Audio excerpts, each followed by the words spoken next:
அன்னை மரியாளின் மாசற்ற இருதயத்தை குறித்து தியானிக்கும் இந்த வேளையில் பழைய ஏவாளையும் புதிய ஏவாளையும் குறித்து தியானிப்போம். மனித குலத்தில் முதல் பெண்மணியாக பிறந்தவள் ஏவாள் தான்.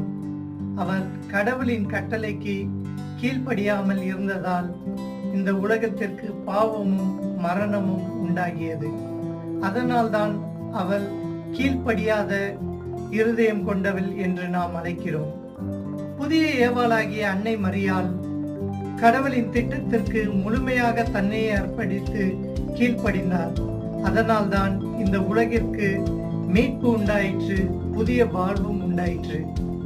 பழைய ஏவாள் பாவத்தை இந்த உலகிற்கு கொடுத்தார்.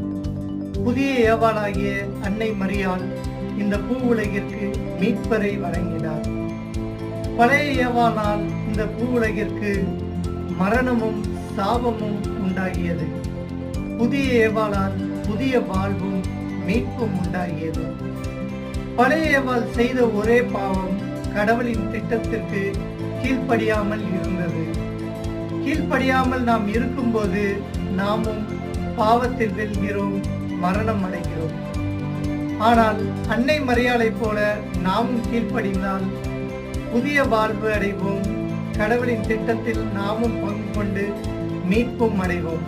எனவே அன்னை மரியாளின் இருதயத்தை போல் என்றும் கீழ்ப்படிதலின் இறுதியாக நாமும் மாறுவோம்.